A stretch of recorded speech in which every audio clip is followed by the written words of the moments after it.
Alright guys, it's Ryan Kane. Today I'm going to reproduce the lead from Yahel's Voyage, sorry. It's a bit of a tricky one. There's a few more elements that are a bit trickier than usual, but without further ado, let's get into it.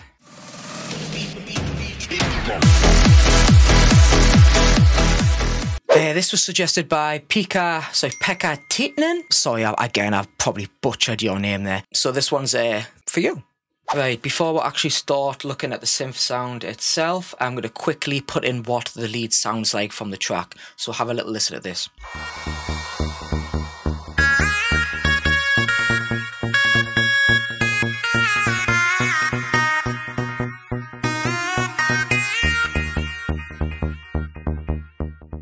Alright, so if you listen to the sound, it's quite a nasally sound. I've already had a go at making it and I've got it as close as possible as I can. I've used Spire. I'm not 100% sure what synth they used it. It was most likely an analog synth. So to get the exact sound, it's quite tricky. Now, to characterise the sound, it's very nasally. There's not much lower end on it. To get that nasal sound, I've went with pulse width modulation. So let's have a look at the synth then. In Oscillator, it's a one oscillator sound. I've used saw pulse width modulation. In pure basics, what's pulse width modulation is modulate the amount of saws or squares in one cycle of that synth, of that oscillator, sorry. So you might have a certain amount of different, you could add a certain amount of different saws there. So let's say you could have 5 saws oscillating in one cycle. And what else also you can do is you shorten the distance the saw is from the highest amplitude to the lowest amplitude. Or in electronics, they use this also, so the highest voltage to the lowest voltage, so on and off pretty much. Okay, so I'll show you a quick example of that here. This is what you get when you add saw, so pulse width modulation. Okay, you've basically got the saw here that stops but starts here. Now, if I turn it all off, you've got a normal saw. So first of all, what I did is I shortened the amount of the saw being on, pretty much. And I think I added a few cycles, maybe a couple. A bit of a tip, if you want it to sound a lot thinner, normally you want it on less, the saw, so make the saw a lot thinner, so like this. Let's have a listen.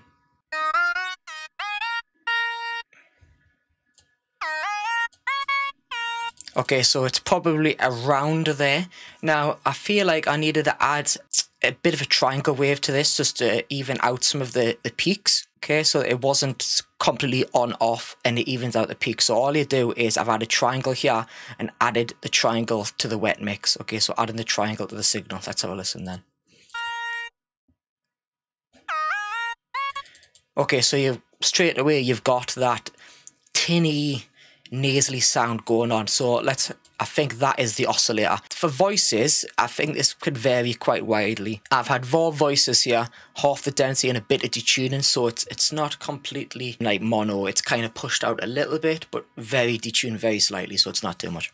And again, the whip, I haven't put it too wide. I've put it in the center, so it's not fully mono, but it is pushed out a bit. What I've done for the envelope, I've added a touch of release just so it doesn't cut off straight at the end and it doesn't have any clicks.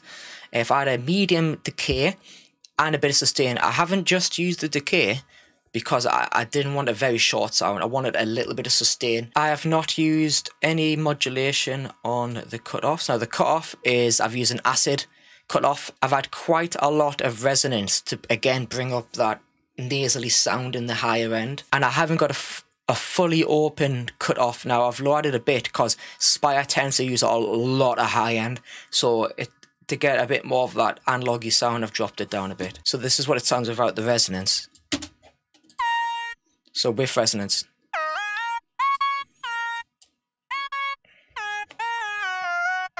I've got the portmanteau on, so the glide, okay, and I've added a little bit of glide. Going from one note to another, it's not static, one note to the other, it glides up to the other note in terms of tonality. So it pitches up, sorry, to the next, instead of just going from one to the other.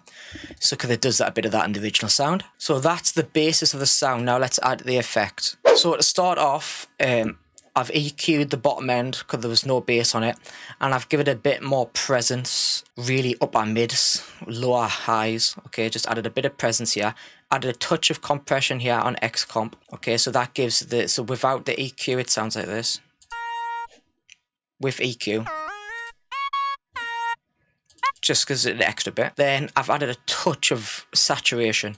I mean, very slight saturation here. I've added a tiny bit of drive. It's full wet on the shaper, so full saturation signal. But I've increased the low cut really high, so it's only the highs which are getting saturated. Okay, that's really important. I didn't want the lows to be saturated. I've added some reverb. The reverb was tricky, and this is how it is with the reverb.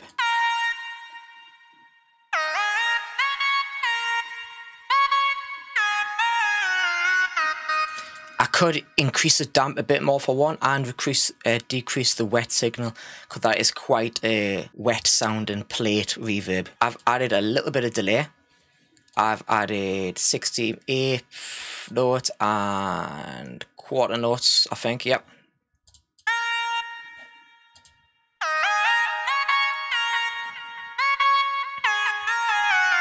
Now that's a very wet signal, maybe you could drop it down a bit, and it's a very wide delay.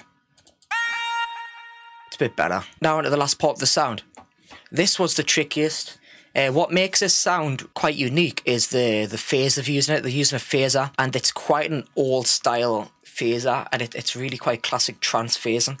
Now I really struggled to get the exact same in the phasing here, the phaser, but it's close enough. So what I've done is I fully increased the signal, so it's a fully phased signal. Increased the depth fully. I've increased the feedback to about 2 o'clock.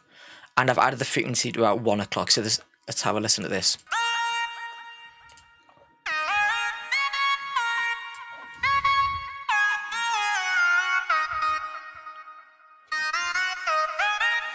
So that sounded pretty accurate.